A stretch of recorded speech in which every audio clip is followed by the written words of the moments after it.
Well, Aaron has his sleep study preliminary appointment today, and they're starting to place the stairs back, so it's going to be very noisy today.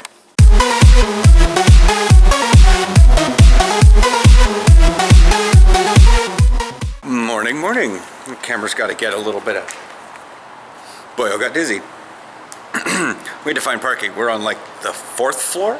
Yeah. We're up here on like Barnes, St. Vincent Hospital. It's like the closest ER to our house. Like full-blown ER, so... We only came here once before, and that was when my tooth was trying to leave the planet and everything and every part of this universe. I was like, you know how people are like, oh, my legs feel like they need to leave me for a better life. Yeah, that's after leg night. Whereas this tooth was trying to eviscerate itself from the entire...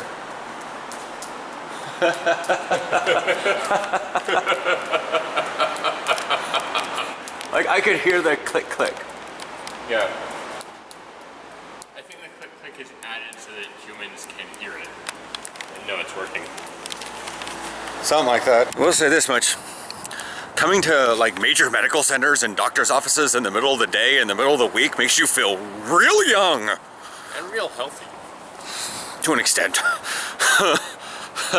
I mean, it is true, you know, but here seems a little different. Like, when I go to physical therapy, it's sort of like there's a bunch of old people in there trying to figure out how to walk again. Yeah. Whereas when I go to family medicine, I feel like, I just don't feel right being here, because there's a bunch of, you know, state medical people there that are like, oh my god, my kid is sick, let's get it the best medicine ever. And they're like, just give it Benadryl, for Christ's sake, or whatever.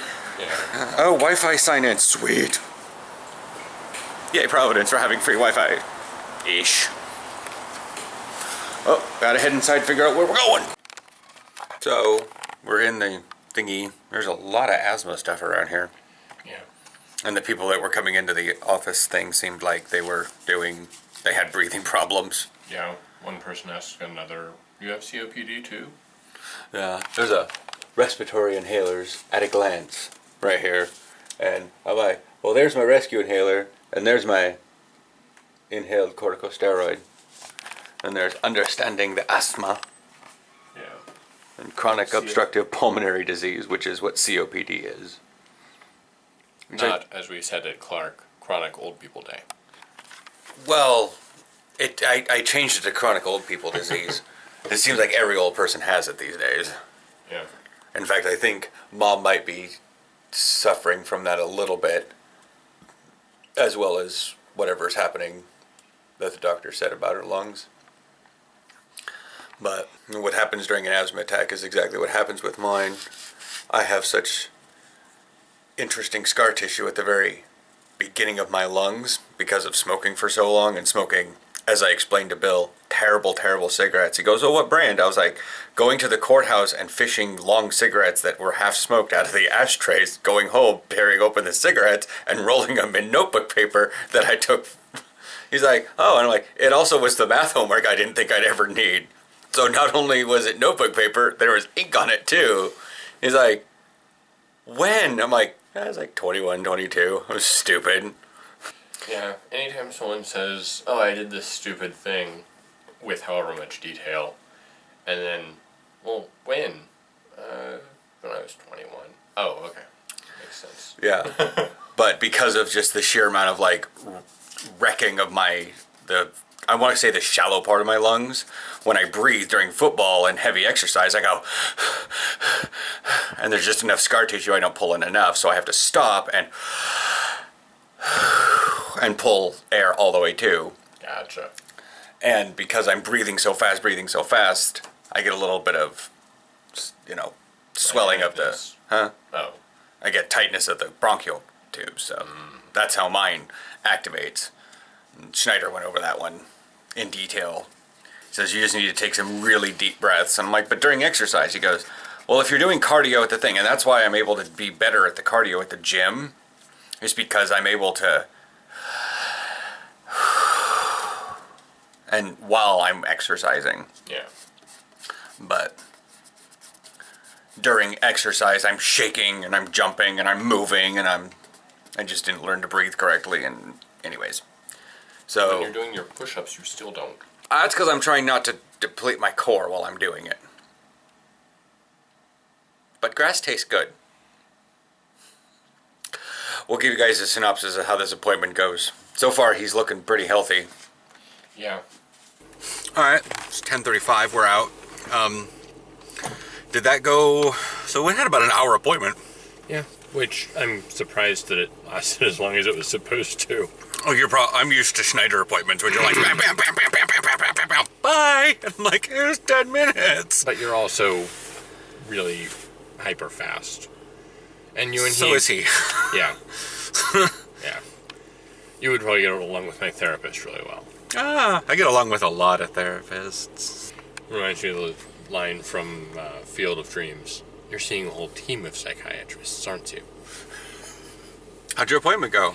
It went pretty well. I mean, I don't know what I was expecting, but that wasn't quite it. But it was just talking about symptoms and what was going on, and he spent like 10 minutes explaining what the next steps were, which was really nice. And he looked at me with a smile and he was like, your partner apparently is describing sleep apnea to a T. And I'm like,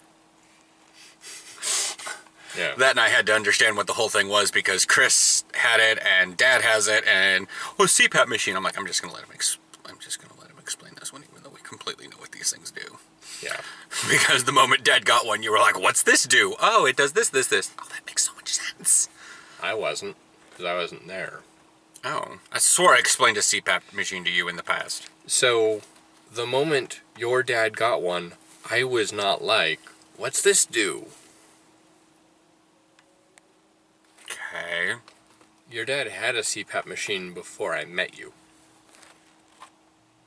Okay. Apparently, well, I don't know if he's using it anymore, though. Probably doesn't remember to. Yeah. But, yeah, Ethan at work had one, and made the joke at some point that the only kind of people who would ask a certain kind of question, was a stupid question, are the kind of people who need a machine to breathe. And I replied, don't you need a machine to breathe? No, I mean always. Okay. Yeah, he was making a vegetable joke. Yeah. But yeah, so they don't have the appointments all the way out to... Yeah, they told me to set an appointment for 3 months out. Like, we don't have the schedule for 3 months out yet. I'm like, I can understand if this crossed a year boundary. Yeah. But this is a quarter boundary. And maybe that's why, but that shouldn't be... Yeah. That's always a quarter boundary. I mean, unless you come in the first day of the quarter and want to make an appointment for the last day of the quarter, then you're always crossing you're always passing a quarter boundary with that. Yeah, I don't know. But they'll send me a letter when scheduling is available. Which means I gotta check the mail more often. Not let it go a week. And that will come in like just a couple weeks though, so I don't have to Yeah. I don't have to pick up the mail for the rest of the week. But you should get in the habit. I was, and then they took the stairs out. Now it's like I have to go out and around the building. I know they're putting them. I don't. That's the thing is the bottom steps are already back, but they're not opening it up for us because they don't have the second, the next. I know.